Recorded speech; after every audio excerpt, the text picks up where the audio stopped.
Think about what a child did today. They went to school. They sat at a desk for 6 hours. They were told what to learn, when to eat, when to speak, and when to be quiet. They came home, did homework, watched a screen. Then they went to bed and did it again tomorrow. Now take all of that away.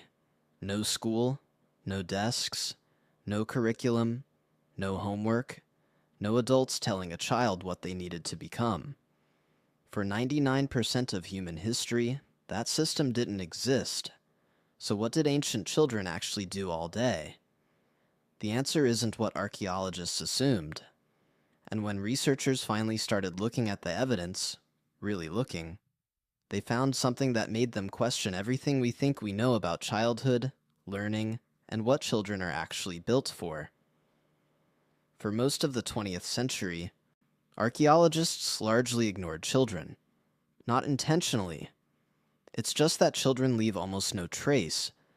Their bones are small and fragile, and rarely survive tens of thousands of years in the ground. Their tools, if they had them, were smaller versions of adult tools and got classified as adult tools. Their footprints were assumed to be those of small adults. Then in 2016, a researcher named Sylvia Bello at the Natural History Museum in London was re-examining a set of ancient bones from a cave in Somerset, England.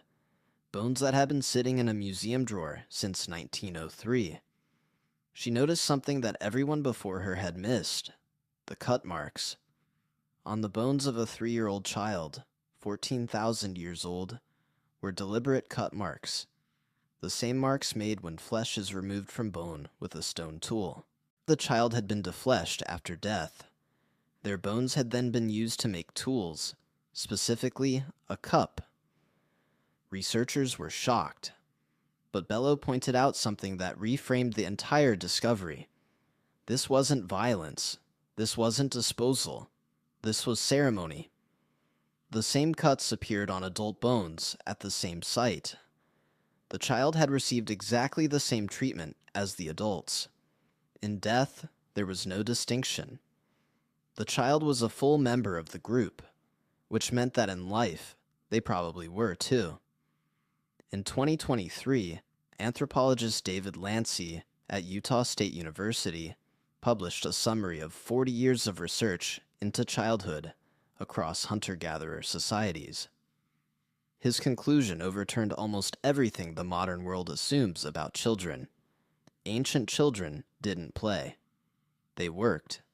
Except that's not quite right either, because in hunter-gatherer societies, the line between play and work didn't exist. A 5-year-old in the Hadza tribe of Tanzania doesn't play at hunting. They hunt. They go with adults into the bush and watch, observe, imitate. They carry small bows. They practice the same throws the adults use. By the time they're 10, they've been doing it for 5 years. By the time they're 12, they're contributing real food to the group. A 6-year-old girl among the AKA foragers in Central Africa doesn't play house. She carries her infant sibling on her hip for hours while her mother works. She helps process food. She watches the fire. Lancy called this the Lego model of childhood, children as apprentices, absorbed into adult activity from the earliest age they were physically capable of participation. But here's what he found that nobody expected. Children weren't forced into this. They wanted it. In every hunter-gatherer society studied, children were observed to actively seek inclusion in adult tasks. They watched. They imitated. They inserted themselves into whatever the adults were doing. The anthropological word for it is intent participation, and it appears in every culture on Earth that hasn't been industrialized. The desire to do real things alongside real people isn't something we teach children. It's something we're born with. In 2020, a team of archaeologists working at White Sands National Park in New Mexico found something in a dry lake bed that stopped everyone cold. Footprints. Thousands of them. Pressed into ancient mud and preserved for over 10,000 years. The team's tracking expert, a man named Bustos, began to read the prints the way a detective reads a crime scene. And he found something nobody expected. The majority of the footprints were small. Children. Everywhere.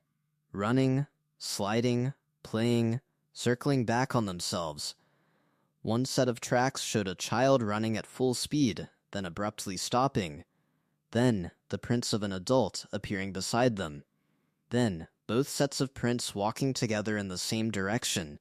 Bustos described one trackway that showed a toddler walking alone, veering off toward the water's edge, being intercepted by an adult, and then walking in a completely different direction.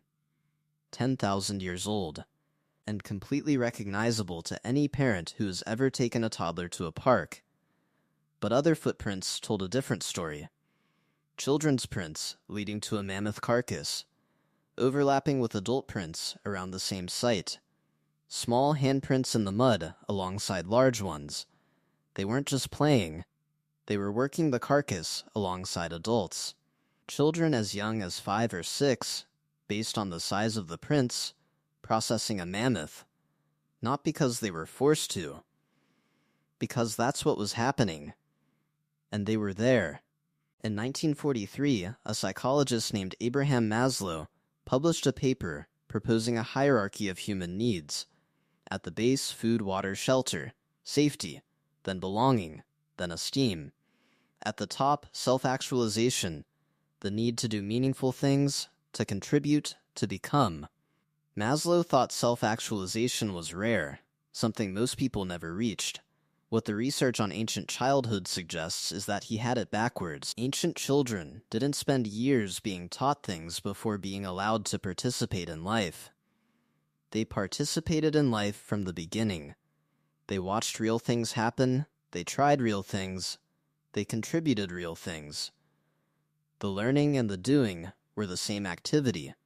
In 2015, developmental psychologist Peter Gray at Boston College published research showing that the dramatic rise in childhood anxiety, depression, and feelings of helplessness in modern children correlates almost perfectly with the decline of free, self-directed play and the rise of adult, controlled, structured activity.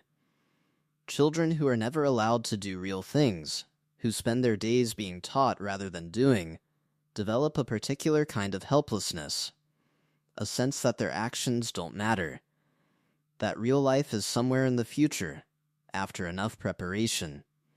Ancient children had no such preparation phase. They were real participants from the beginning, and the evidence in the footprints, in the bones, in 40 years of field research suggests that this wasn't just fine. It was exactly what the human child was built for. So what did ancient children do all day? They hunted, they foraged, they carried siblings, they watched fires, they processed animals, they played in ways that were also practice, they practiced in ways that were also play. They were never told that childhood was a waiting room. They were never made to sit still and prepare for a life that would begin later. They were just alive, fully, from the beginning. 10,000 years ago, a child ran along a muddy lake bed in New Mexico and left their footprints in the earth. We can still read them, and what they say is simpler than anything we've built since.